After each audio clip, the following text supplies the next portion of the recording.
magnanakaw na tao. All rise. The President of the Philippines, President Rodrigo Roa Duterte. Mataahon. Sit down kindly. Salamat. Itong hindi tayo nasanay sa... Alam ko lang kasi nung bata pa ako nung pagmisa. Mas...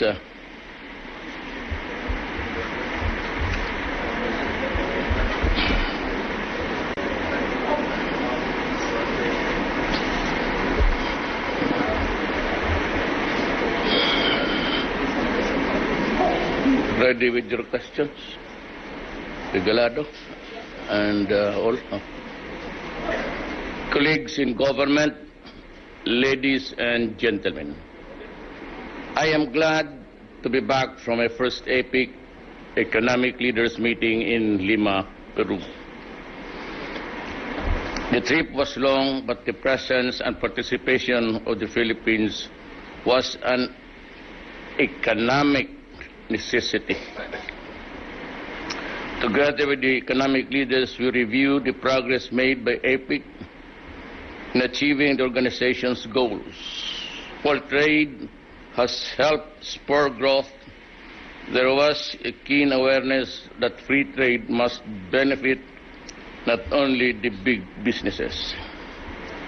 I stress the Philippines' position that we must go beyond free trade and instead focus on economic trade policies that must immediately yield benefits for our micro, small and medium enterprises that form the backbone of APEC economies.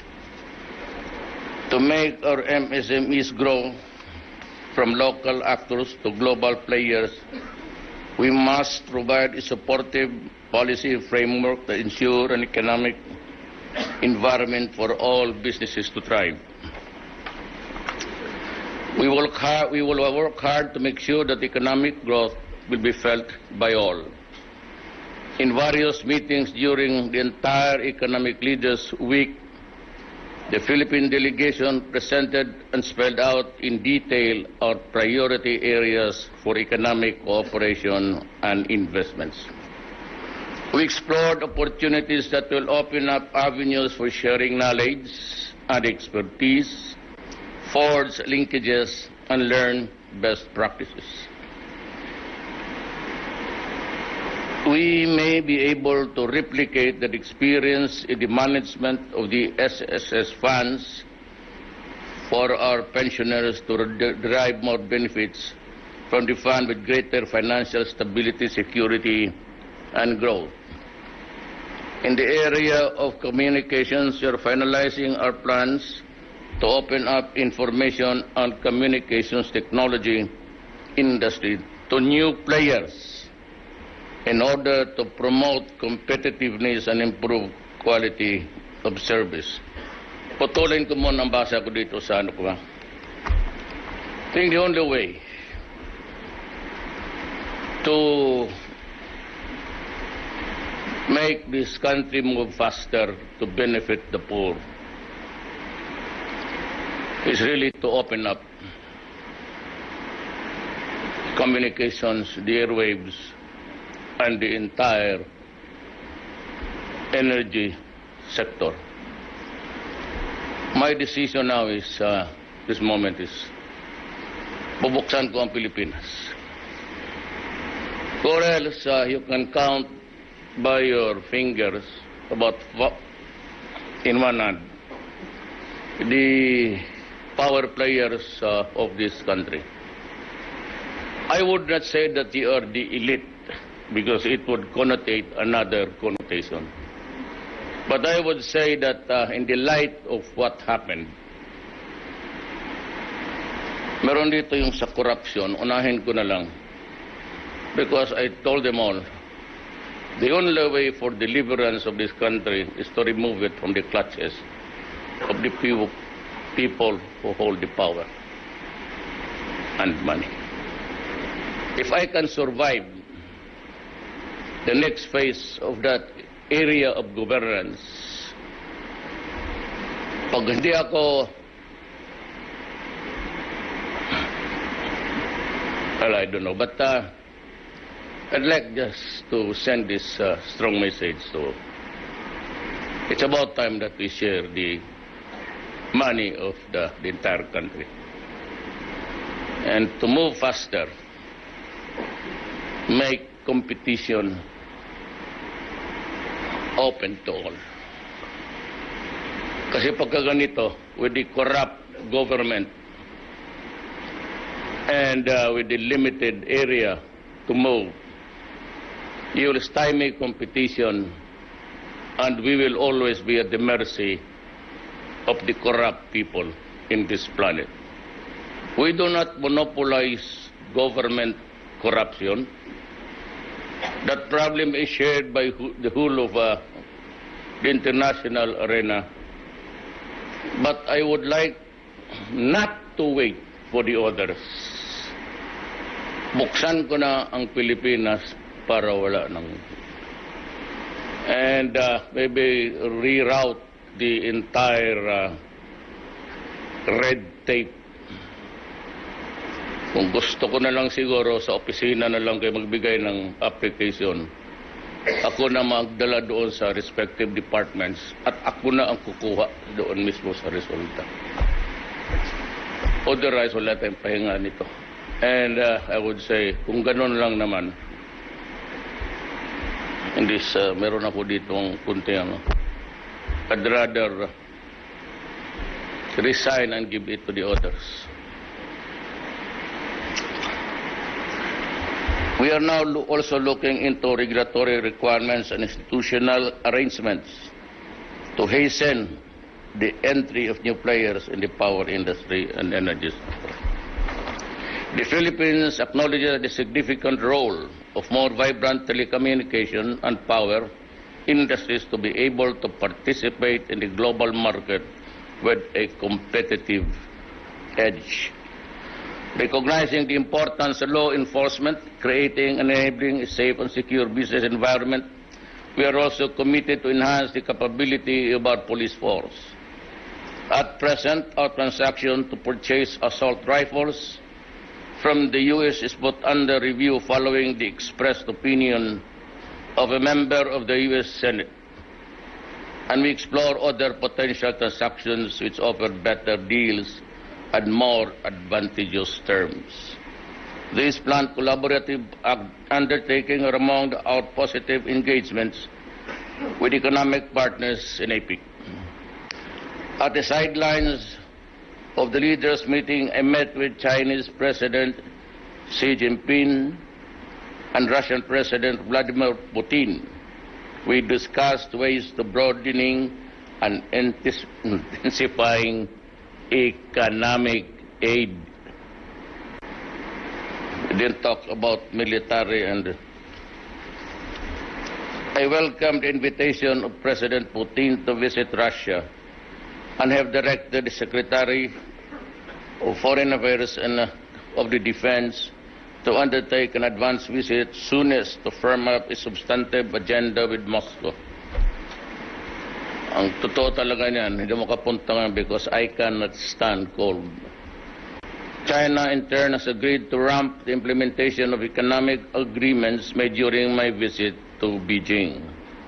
President Xi Jinping and I directed officials of both of our governments to use coordinating mechanisms established to ensure the timely follow-up and implementation of the agreements.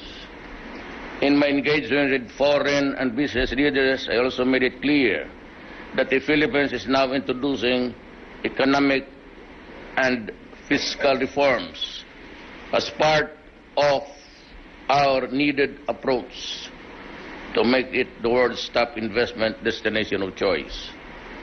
The Philippines is on track with unparalleled trajectory of growth. Let's work hard together to sustain, if not surpass, what the Philippines so far has achieved to improve the ease of doing business, suppress criminality, and eliminate corruption. I have previously enjoined all government agencies to be above board in their transaction. I am now reiterating my position that all allegations of corruption shall be dealt with seriously but severely. In the light of the recent developments in the Energy Regulatory Commission, I have directed a comprehensive review of all legal remedies to overhaul and effect fundamental changes in the agency, including the officials. Alam mo, sa totoo lang, I have received word that the members of that body have refused to step down. I demanded that they all resign. Ayaw ninyo, dali lang yan. We will abolish the office. I will not grant any single centavo. You can stay there forever. I'll set up another. Kayo you hear the petitions for increases sa itong energy, electric. Paano ko how can I serve the people with the corrupt government and kagaya yung nangyari sa opisina ninyo? I'm not attributing it to anybody. But the problem is, we've been dealing. Akala ninyo kasi nagbibiro tayo dito. Mas ano pa ako dyan sa mga rebellion. Kasi talaga, my desire is to just be at peace with my countrymen. Pati sa mga Moro. Yung corruption ang hindi ko matanggap. Kasi matagal na talaga to. I am not trying to point out an era here, but all along, noon pa yan. Estudyante pa ako, sa totoo lang. Kasasawa ko na sa inyo, be content with your allowances and sweldo ninyo. And do not make government as a milking cow. Kaya dyan, ilang consultants just to accommodate. Huwag na muna kami mga elected. Kakayong mga appointed sa position. Judges and all. Prosecutors and all.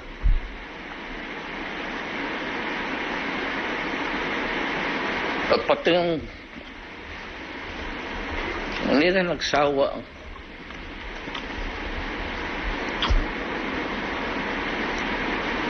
Isa pa yung mga mahirap. They have been eternally deprived of their living conditions. A similar directive was also issued in relation to fish pen operations and other related economies activities in Laguna. I do not propose to deprive you of your livelihood. But in all of those with fish pens across the country, baski saan ka magpunta, you have deprived the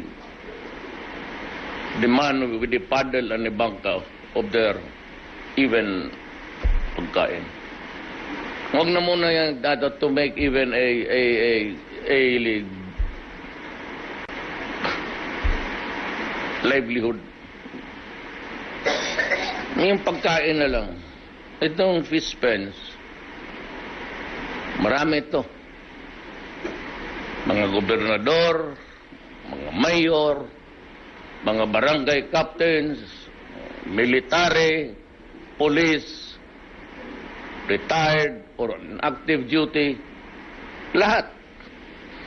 Pati mga presidente noon. Taglang pinipiga ang Pilipino. You make arrangements with the DNR. Limit your area. You can fence it.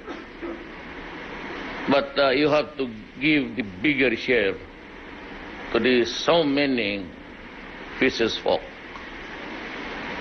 I'm directing kasi itong under ito ng authority, if you cannot do the job by this second week of December, I will order the military to destroy it. And this time, no more arrangement of ano ang kailangan ninyo, what will be your area. Because you are depriving them and everybody of the need, not even to live at this time, but to survive. Kung wala sabihin na they're living, even to survive, pagkain. Kung ayaw ninyong liitan, sisirain ko. So, you lose your investments, and I don't care. You can go to the Supreme Court, you can go to the whatever you want, Ombudsman, and file your cases there. But it will be my direct order, and I will assume full responsibility for it. You make it hard for us, and you will be sorry. Nobody, nothing has moved in this country so far that's significant to the human being. Yan ang ibig kong sabihin.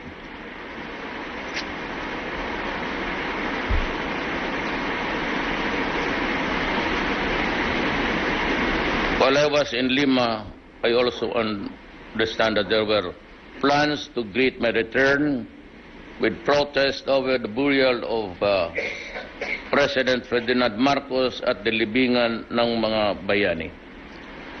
To all the protest organizations, let me throw this simple proposition to you. I will gladly and happy even to step down and relinquish my post if you can answer in the negative these two key questions. Was the late Ferdinand Marcos a president? And was he a soldier? Never mind about a hero. It's hard to document something like that. To document heroism requires history.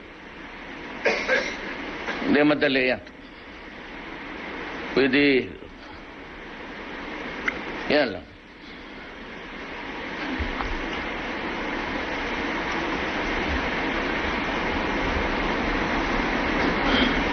In the absence of the protest organizations here or pending their availability for their actual answers, let me end this arrival statement tonight. All of the decisions that I have made and still have to make are always guided by the common good and the general welfare of the people. Be it in the foreign affairs or in the domestic front, all actions of the government will be always driven by the desire and to resolve to advance the national interest. Consistent with these valued principles, let me assure you that while your protest actions are being staged, our military forces will remain and be confined in their camps. They are restricted to be there in their proper places. We shall also keep a lean number of police personnel. Their role shall be limited to traffic enforcement and the basic public policy standards. They are prohibited from carrying long firearms. Protest action shall be allowed in all open public places for as long as they want with no time limit. The protesters will neither need, hindi na kailangan to secure rally permits or in fear of being evicted. You know, the rationale of this, a permit is always required. That's illegal. But dito kasi, in this planned protest now, they are mobile, ambulant, and traveling from one jurisdiction to the other. Now, sa ng Manila, pag-cross mo ng Paranaque to Pasay to Manila with different mayors, with different entities that would issue the permit to hold the rally, there might be some local governments that might deny a permit to be issued, and then if there is the marching now of people, they will confront it with the police. Kung ganong maggulo, ako na mismo ang nagsasabi, as President, I assume that responsibility. Again, I will answer for all legal issues there. The purpose is to assure the public peace. To paraphrase what was said, I may not agree with what you say, but I will protect your right to say it. That is our democracy. As your president, you have my word and you have that commitment. Maraming salamat po.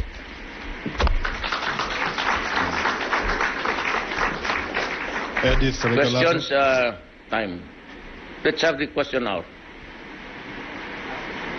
Pero hindi yung 1 hour question hour. That's just a... Good evening, Mr. President. Apparently, while you were on your way home, something happened during this hearing at the Senate on Kerwin Espinosa. Your chief of police, Bato, he shed some tears. Those tears were apparently an expression of his desperation, because he said in his effort to reform the PNP, he has gotten to certain times that he does not know whom to trust anymore, because after Kerwin revealed some names who were on the tape among the police officers in Region 8 and 7, like that. And Bato was asked if how will he do it in terms of reforming the PNP. And now my question is, how will it affect your fight against illegal drugs? And the second question, sir. Sir, today is the 7th year of the Maguindanao massacre. Do you think there would be justice before your term ends? Inshallah. God willing, kung term ang pag-usapan, Madam, this is always an uncertain planet. The first place, you had to call him Bato. I do not have any doubt. It was just an expression of a human being with a burden on the entire shoulders, the peace and the law and order of this country. Naintindihan ko. Sabi ko, I will gladly step down. I'd be happy. My God, I'm telling you the truth. I'll be most happy. Pareho kami. Kung ganito lang trabaho ka. You know, you want at this age to be closer to the beauty of life, closer to God. Because it's inevitable that you will go one of these days. And our age are limiting our number of days in this earth. Naintindihan ko si Bato, pati lahat yung may mabibigat. The generals, the guys who lose their troops, and you know. Tapos ako dito, sige, kya ng corruption. Remember that I made only 3 basic promises when I campaigned for the presidency. No corruption. I will suppress drugs. Or I will end it with the people in the drug business and criminality so that we can move. If that's our experience in Davao. We were hitting a growth rate of almost 7, far from the rest of sa mga LGUs. But why did we have it? Because Davao was peaceful. I never worried about economic guidelines there.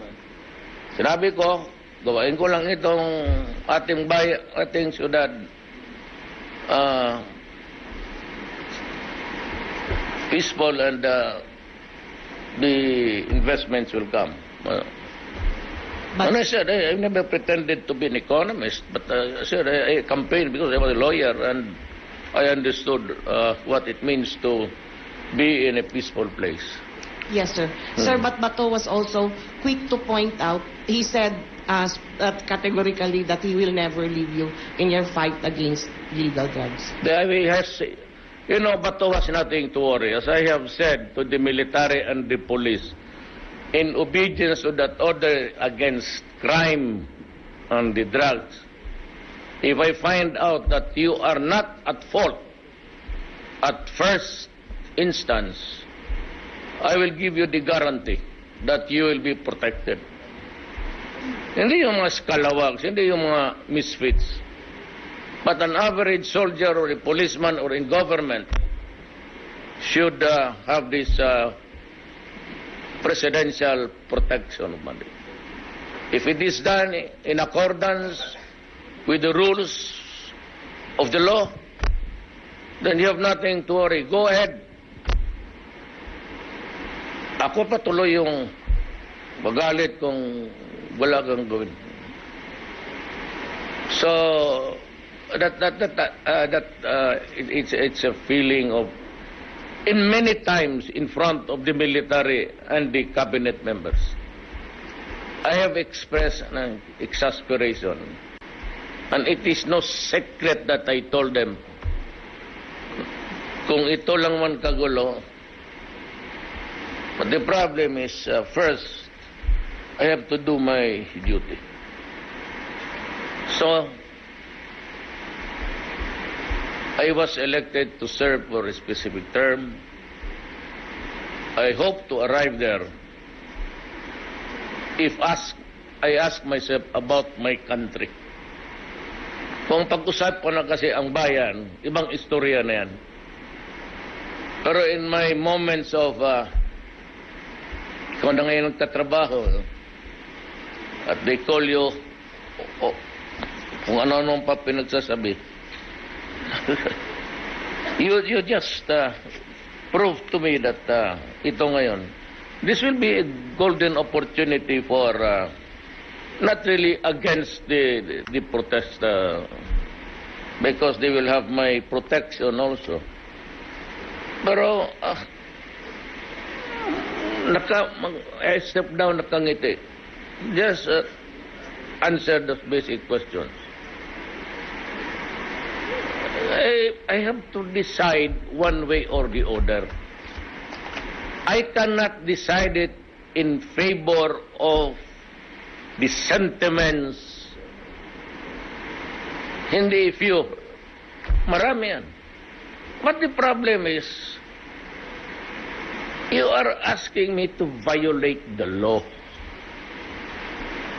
Talagang sakripisyo nga tayo sa buhay, hirapan noon, kulang ang sweldo. Dumating ako dito only to face charges. I have to follow the law. That is my sworn duty when I was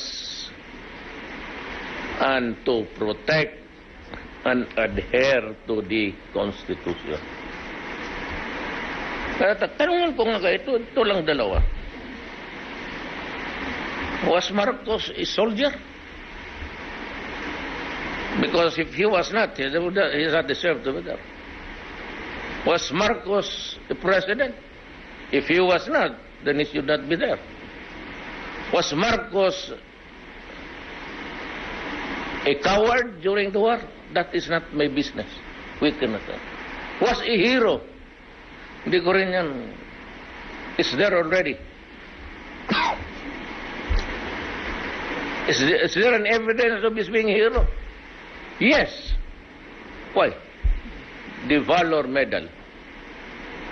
It is not given to almost anybody, even among soldiers and the police. It is really a precious gift from God for you to be considered as you have done something that is extraordinary and beyond the call of duty. It is not my time, no longer, to be asking the questions of how he pulled the trigger and shot the enemy. I was not there. Was he a coward? I don't know if he ran away from a battle, but I was not there, and nobody can give me a positive and definite answer on that. If you ask me to step down, I'll ask you, was I elected legally? Or did I get this mandate to serve by cheating the people? I do not remember of buying votes because walang pera. I do not remember threatening voters, but I threatened the drug lords at ang apparatus mismo. What did I tell you? I will declare war. When in the war, somebody has to die. I never said a strong police punitive action because I knew that we are already in a narco-politic state, very similar as if we are now a country in Latin America. Alam ko noon na narco-politics ng Pilipinas, that politics has crept inside government with the number of barangay captains running to the thousands and the number of mayors pretending to be anti-drug advocates only to be traitors to our country. Kaya ako sa Galit, yung bulahin mo ako na, Mr. President, huwag kang maniwala niyang sabi nila, wala ako dyan. Political. Tapos dating ng tinuladang, kaya sabi ko nga ang tool, sabihin mo lang sa akin ang totoo. Maybe there will be a little space for some agreement. Huwag mo akong bulahin.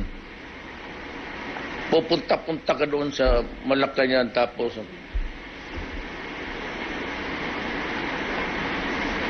maski sino. Ang problema, hindi mo ang bit-bit ko yung hindi sarili kong bulsa. Ang bit-bit ko ang Pilipinas. And it is reeling with the affliction of people who violated their oath of office. Hindi lang yan, bubulahin mo pa ako. Huwag mong gawin. Susunod ka talaga ng susunod. Better still, you better surrender and mag-usap na lang. Usap kayo na Batole. I will. Huwag mo akong bulahin kasi pag binula mo ako, may guarantee you. Sinabi ko na noon sa inyo, huwag ninyo akong bulahin. Sabi mo lang, anong nangyari? We can always talk about the nicer things in life, but do not bullshit me with a lie, lying to the teeth in front of me. Nakakaloko kasi nung magrespeto sa akin kung ganon. Pag nagpabula ako nung magagong yun, respeto ka isang presidente na nabubula? Would you respect a president who is gullible? O kung hindi, takot mamatay? Ay, hindi ito para sa iyo. Sila. When this is not for you. I'm not asking Sven for respect. Ako mismo, wag mo akong bulan. Not because I want to feel important as president. Beside po. Personally, I have this burden of protecting the people and country. And you bullshit me with lies. Na alam ko naman talaga. Papalusay kita. When the time comes, when it comes to E4, do not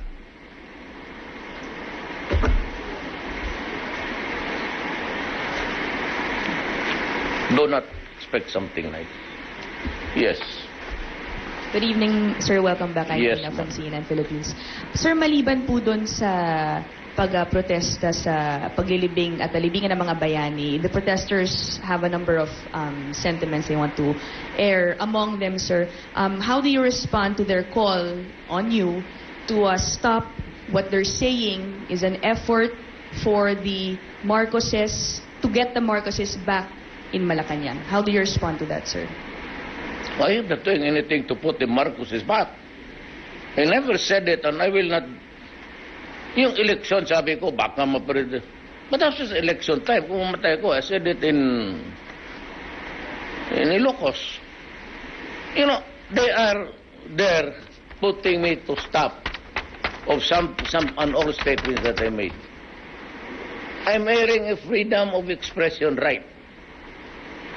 Do they realize that they are asking me, what are they there for? Also exercising what? Freedom of expression. This is a free country, which I said. I may not agree by what you say, but I will protect and defend to death your right to say it. That this really yung statement na yan. I was a politician of, I think, in England or France. Sila mismo, why should I stop when I'm supposed to be, policy yan? Bakit? Kahit taga-Davao man kayo, regulado. What must my role? Ito, sabihin ko sa inyo totoo. Kayo mga taga-Davao. I was a prosecutor. When my mother was leading the Yellow Friday, out of respect, I tendered my resignation 3 times. But Fiscal Galicia, who became Councilor Galicia, turned it down at nakiusap sa akin because I was the only one willing to investigate the rebels and the military and the police. Ako lang, I was only handling 3 cases. Walang natanggap ng fiskal noon kasi takot. Takot sa police, takot sa military, takot sa rebelde. Kaya nga nakakaibigan ko yung mga yan. Because during court trials, then I have to smile to them. The sparrows were everywhere. Kaya kayo taga-Davao, I'm telling you, di ba? When my mother was marching down the streets against the Marcos dictatorship, so they say, I was in government and my mother was there on the streets. So, sabi ko sa boss ko, sir, I cannot stop my mother. And since I do not want to continue with my services in government, I've been here for the last 9 years doing trial work every day. Gusto ko na rin mag-go to practice and make a better income for my family. Yan, totoo. Prangka-prangkahan tayo. Kayong mga mismong protesters, taga-Davao, who were with you? Specious, And my mother. And my mother spoke on Plaza Rizal. Ang kaharap niya, military lang, pati police, siya lang mag-isa. She had no audience, but she was nagsisigaw siya, kayong mga police, kayong mga militar. Ngayon, bakit ako nag-resign? That would give you an idea of my sentiments at the time. But I could not have stopped my mother from opening her mouth. And maybe I got that trait also from her. Because my father was a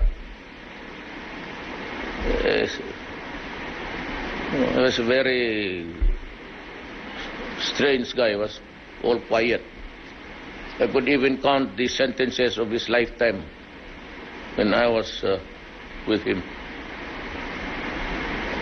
Yung nanay ko ang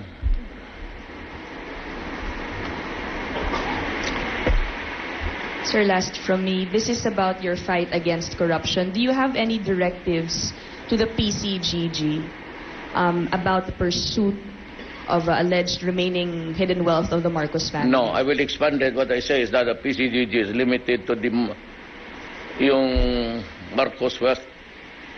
But I want it broadened and with more power.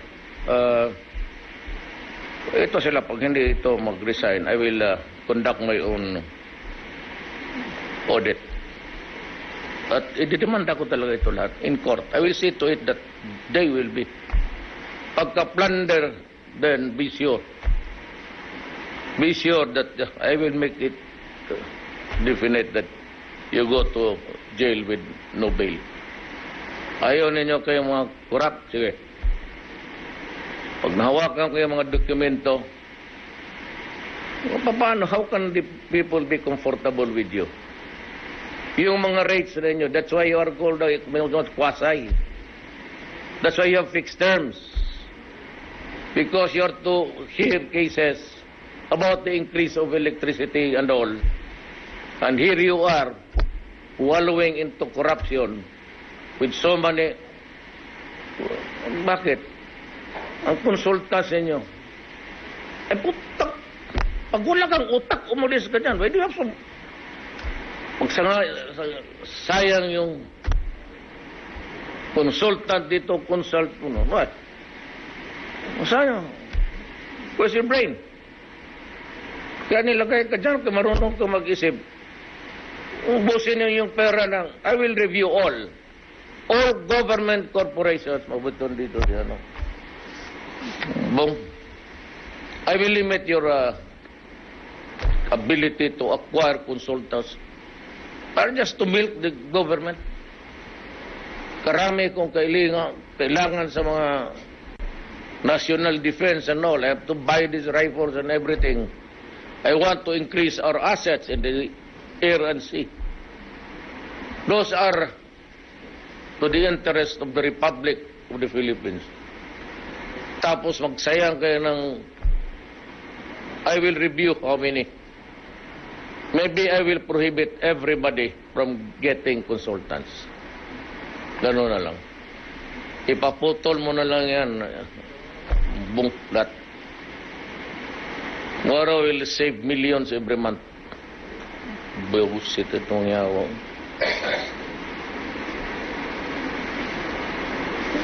Halo na. So what can the people expect from you idiots? How can you protect public interest? I know that you must be neutral, but public interest is paramount. Kaya mahal na nga lahat yung reklamo na hindi na nga makabayad ng pinuputulan ng electricity, tubig. Tapos nandiyan kayo, sige, parang nagbibigay kayo ng pera ng galing sa bulsa ninyo. Yawa. Good morning, sir. I am Melihor from Philippine News Agency. Sir, you said that you're finalizing plans of opening the ICT sector and energy to new players. Yes. When would this happen? During the APEC. I was trying to listen to them. Of course, we had that in mind already. Mga economies natin, nandyan na yan sa kanila. But, I'd like to tell you the truth. Is that because they have to protect the players there? Who are the players?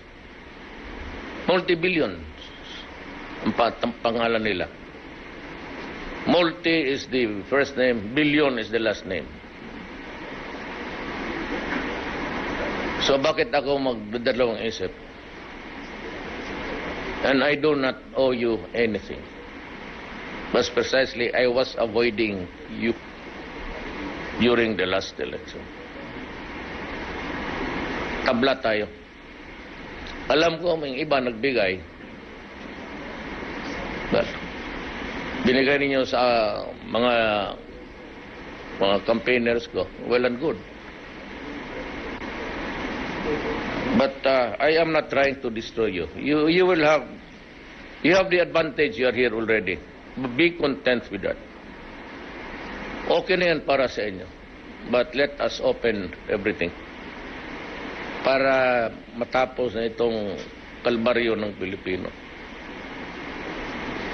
Sir, follow up.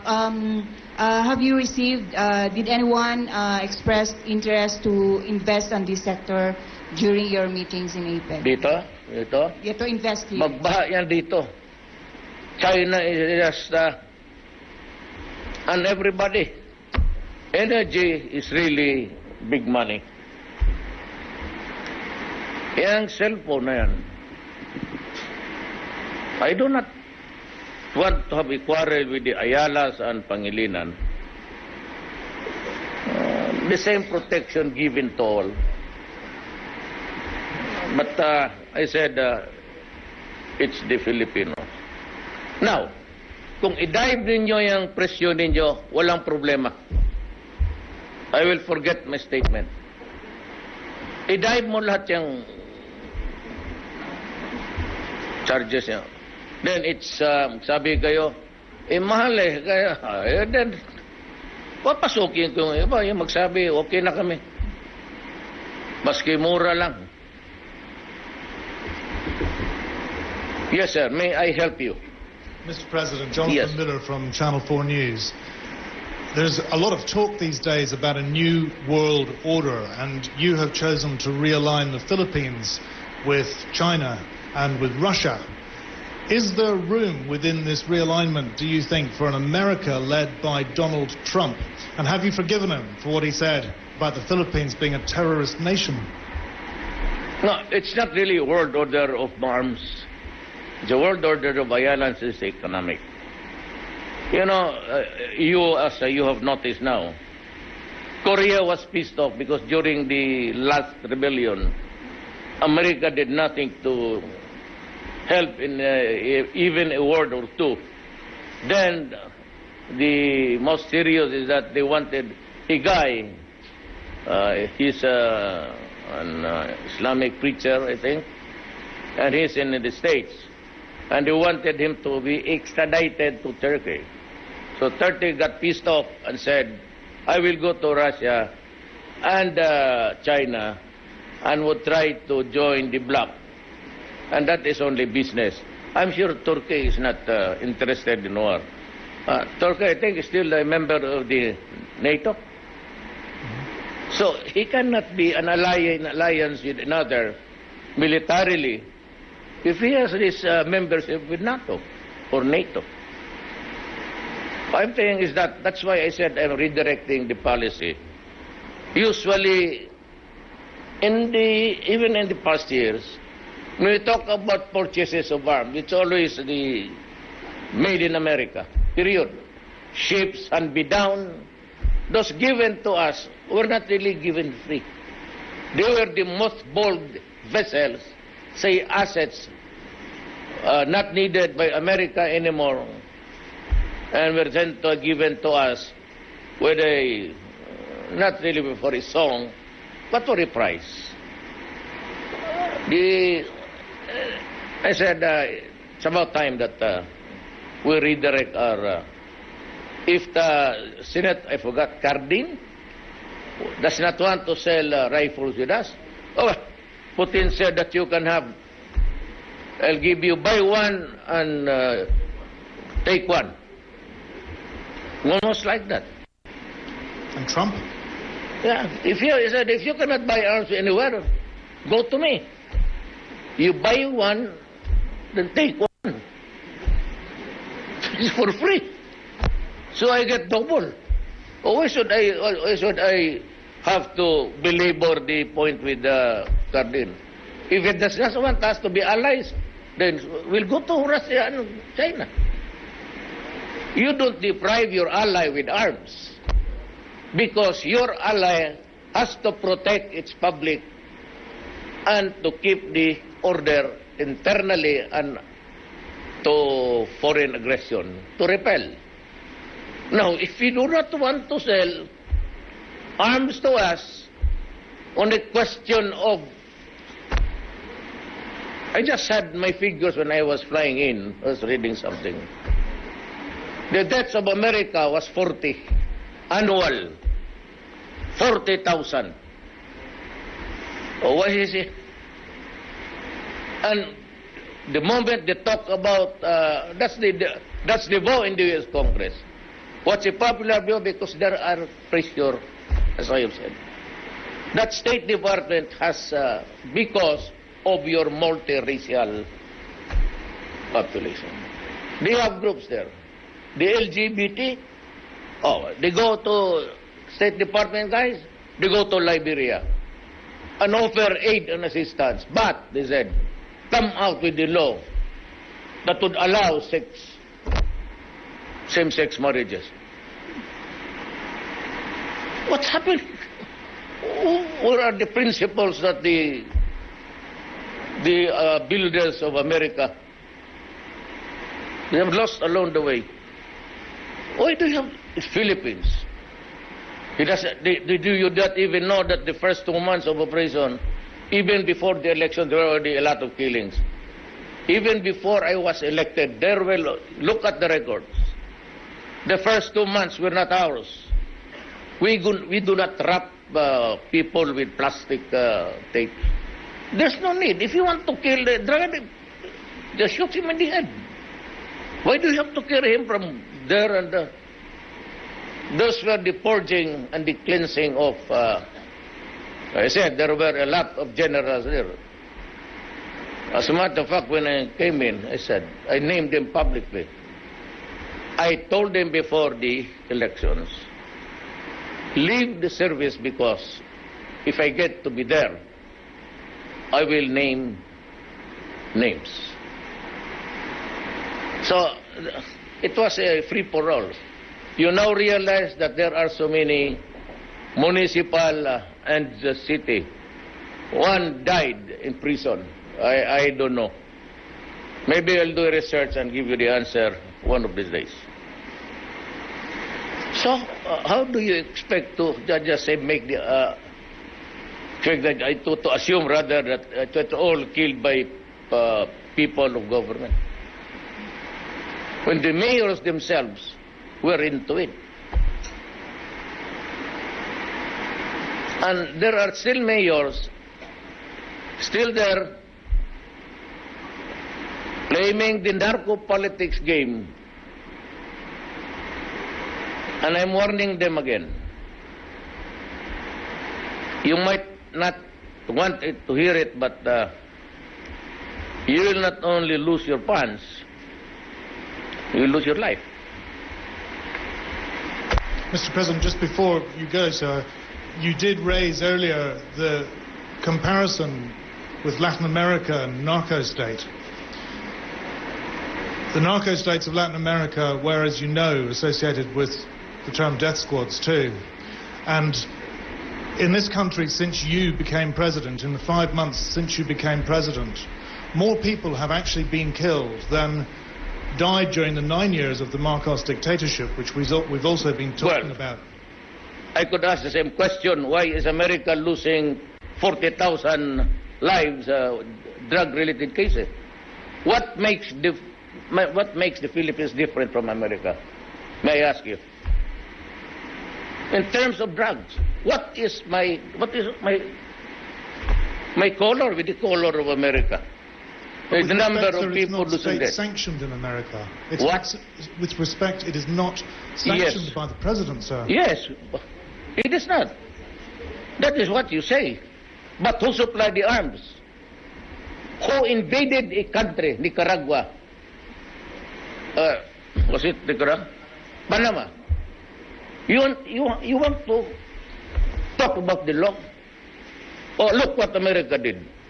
They invaded Panama. The president still in prison in the United States. They invaded the country on a question or in the issue because drugs were flooding America and they had to take out, forgot the name. Noriega. Same. America went to war. So they destroyed not only the sovereignty, they fractured the country. It's non-existent actually. And they had to kill Saddam to get the leader. So where is the hypocrisy here?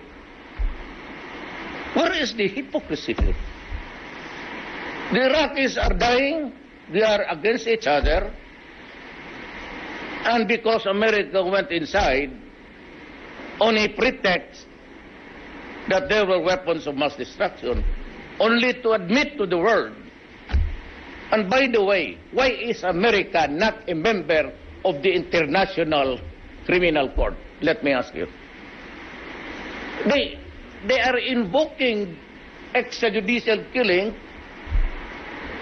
calling upon the Human Rights Commission and defining extrajudicial killing, which is in the charter of which he is not a signatory.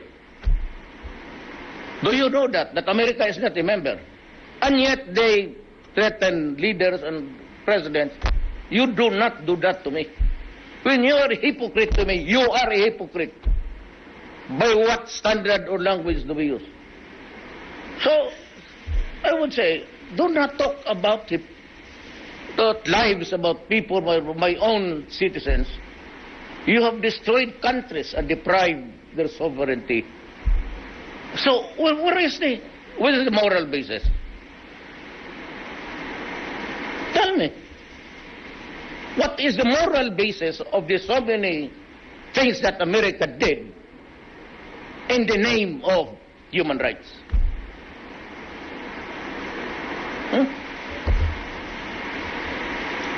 Let us, when we talk about national issues, international issues, we have to set the parameters, or else my country, hindi naman ito lalabas. I am not sure you will publish this or let it out in the air. So I must tell my countrymen, yeah, we are being called by names everywhere with no proof. And here you are, America invading a country, bombing it, killing people in the process, children, adults and all, and even the dogs, and the goats and the lambs. Only to say, oh, we committed a mistake. No weapons of mass destruction.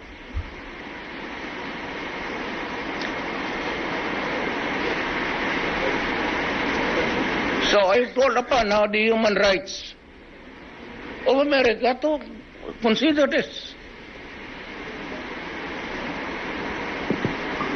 Thank you, Mr. President. Yes. No more? No more. You can think of questions. Give me the meaning of hypocrisy. And I would address myself to the international viewers. Sumibat to. Tingnan mo. Just last question. Yes.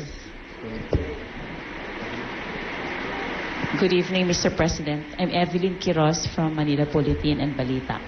Mr. President, bali, ano na pong status ng magnitude ng drug problem sa bansa? And number two, this morning po kasi nag-testify si Espinosa sinabi niya na po yung mga names ng mga police officials na involved.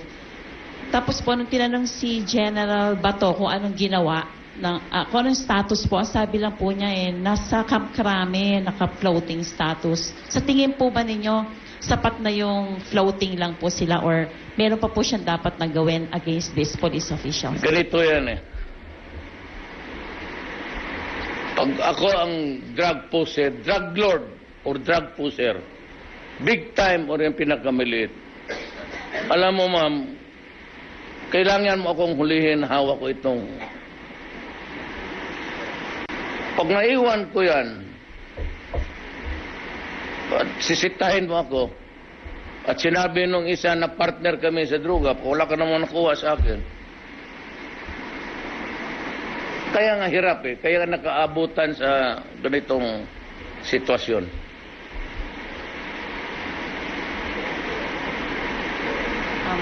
Follow-up question lang po. Sir, mention din siya yung mga suppliers. Ano po yung gagawin ninyo dun sa mga minention niyang suppliers ng drugs? Kasi po sabi ni Kerwin Espinosa, maliit na ano lang po siya. Ibig sabihin, may supplier pa po siyang pinagkukunan na mas na supply ng droga niya. Thank you. Ma'am, ang unang rinig ko niyan si Judas, pangalawa siya. Kailangan ipako ko siya sa cross para lubasan totoo. Ang mahirap kasi, kayo ang Pilipino, mamili kayo. Maniwala kayo sa gobyerno o maniwala ka sa kanila. Ang gobyerno hindi naman pagpalamon sa inyo ng droga. Ang gobyerno nga nagpapatay dyan sa mga patay rin ang taga-gobyerno.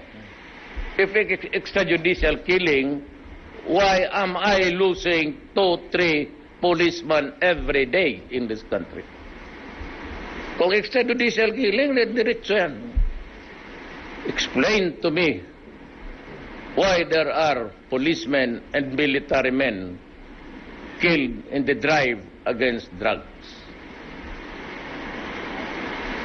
Para sundalo na nga, binabanatan pa. Inuuna na tuloy sila.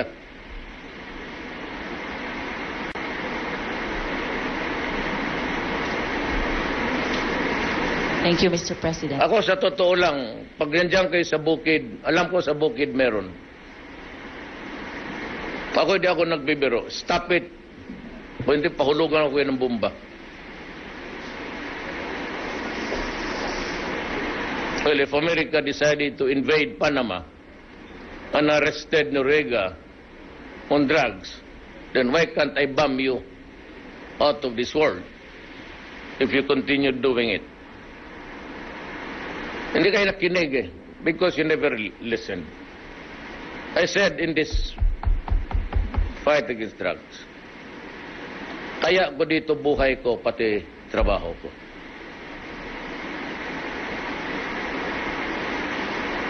Walang problema yan.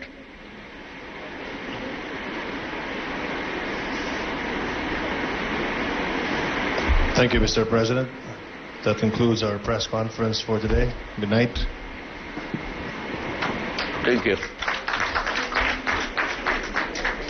Nawala na.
RTBM.